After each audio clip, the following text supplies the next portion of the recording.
उधमसिंह नगर जिले के किच्चा पहुंचने पर केंद्रीय रक्षा और पर्यटन राज्य मंत्री अजय भट्ट का व्यापारियों ने जोरदार स्वागत किया। इस दौरान व्यापारियों ने केंद्रीय मंत्री अजय भट्ट को व्यापारियों से संबंधित समस्याओं से अवगत कराते हुए समाधान का आग्रह किया। किच्चा में उत्तरांचल फ्लोर मिल एसोसिएशन के बैनर तले चावल उद्योग से जुड़े उद्योगपतियों और व्यापारियों ने केंद्रीय मंत्री अजय भट्ट के साथ तमाम मुद्दों को लेकर चर्चा की।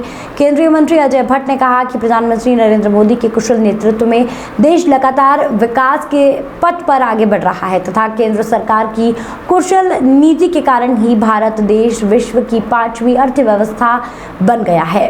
भट्ट ने कहा कि 2024 के लोकसभा चुनाव में भी देश की जनता का अपार समर्थन और आशीर्वाद भाजपा को मिलेगा और केंद्र में बहुमत से भाजपा की सरकार बनेगी। इस दौरान एसोसिएशन के तमाम पदाधिकारियों ने अजय भट्ट को माल्यार्पण करा तथा स्मृति चिन्ह भेंट करते हुए उनका जोरदार स्वागत किया। जो देश के बारे में आपने कहा कि उपलब्धियां गिनाई, ये वास्तविक उपलब्धियां हैं। 370 हमने हटाई, आप सब जानते हैं। लोगों ने कहा वहाँ पर खून की नदियाँ बहेंगी जम्मू कश्मीर में, आज वहाँ विकास की नदियाँ बह रही हैं।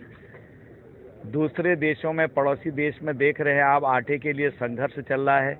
हम लोग पहली कोरोना की लहर से लेकर तीसरी लहर जो चल रही है अभी तक 80 करोड़ लोगों को मुफ्त में राशन दे रहे हैं, दवाई मुफ्त में, वैक्सीन मुफ्त में, राशन मुफ्त में, हर चीज़ आप देख रहे हैं। तो इसलिए सारी चीज़ों के बारे में जनता को पता है ही है, लेकिन उसको रिपीट करने की आवश्यकता इसलिए समझी कि सबको पता भी लगे सरकार कैसे काम कर रही है। आज हमारे अन्न का, धन का, सब चीज़ों का भंडार भरा है। अगर कभी भूखमरी की नौबत आ गई तो 1 साल तक हम अपने लोगों को निःशुल्क भोजन फ्री में खिला सकते हैं। ये स्थिति आज है। हमारा जो अपना विदेशी मुद्रा का भंडार है, स्वदेशी मुद्रा का भंडार है, अन्न का भंडार है, वो भरा हुआ है। ये मोदी जी ने ऐसा मैनेजमेंट किया कि आपदा में भी अवसर देखा।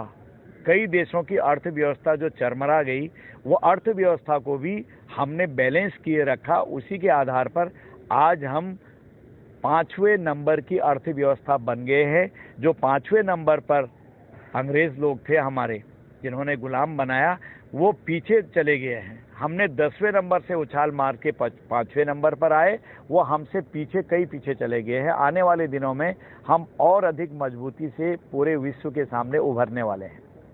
बड़ी चुनाव की तैयारी किस तरह चल रही है, क्या दिशा निर्देश कार्यकर्ताओं को? भारतीय जनता पार्टी चाहे चुनाव जीतती हो या जीतने से रह जाती हो, उसके दूसरे दिन से ही वो एक किस्म से चुनाव की ही तैयारी करती है। चुनाव की तैयारी करने का मतलब वो विकास की ओर विशेष ध्यान देती है, विज्ञान की ओर विशेष ध्यान देती है, देश को कैसे उठाया जाए, क्षेत्र को कैसे उठाया जाए, इस पर ध्यान देती है। तो इसको तैयारी मान लेते हैं हम लोग। तो हमारी तैयारी तो पहले से लगातार जो विकास कार्यों के प्रति समर्पित भाव से हम काम करते हैं, वही हमारी तैयारी है। मैं इतना विश्वास दिलाता हूं आपको, कंकड़ तोड़ने वाला, बेलचा लगाने वाला, सब्जी का ठेला लगाने वाला, रेहड़ी पटरी पर काम करने वाला, मूंगफली बेचने वाला, जो पहले से एक वर्ग, एक पार्टी समझती थी हमारा वोटर है, आज वो मोदी जी के खिलाफ एक शब्द नहीं सुनता है। अगर किसी ने कुछ कह दिया तो कंकड़ तोड़ते तोड़ते हथौड़ा खड़ा करके वो खड़ा हो जाता मोदी जी के पक्ष में। मोदी मेरे हैं। क्षेत्रीय सांसद और माननीय अपना केंद्रीय मंत्री अजय भट्ट जी का आगमन था। उनका हम लोगों ने, सब व्यापारी भाइयों ने, flour mill association, rice mill association और किच्चा व्यापार मंडल ने मिलकर जोरदार स्वागत किया और हमारी कुछ समस्याएं थी उससे उनको अवगत कराया।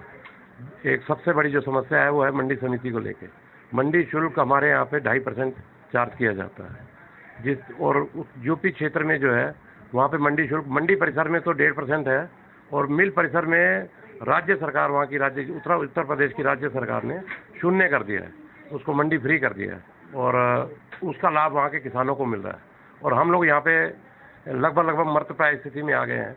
यहाँ की फ्लोर मिलर्स और राइस मिलर्स को इसका भारी नुकसान उठाना पड़ रहा है, क्योंकि किसान जो साथ लगता हुआ किसान है वो यहाँ ना आके वो वहाँ की यूपी की लोकल मंडियों में जा रहा है, जिससे हमें महंगा गेहूँ खरीदना पड़ रहा है, और यहाँ के क्षेत्रवासियों को उस वजह से महंगा अनाज हमें सप्लाई देना पड़ रहा है। ये एक समस्या जो हमारी थी उसको हमने अवगत कराया है, और हमें मंत्री जी ने आश्वासन दिया है कि माननीय मुख्यमंत्री जी से कल भेंट होगी और उसमें आपकी बात को मैं पुरजोर तरीके से रखूंगा और इसको मैं समाप्त कराने की पूरी कोशिश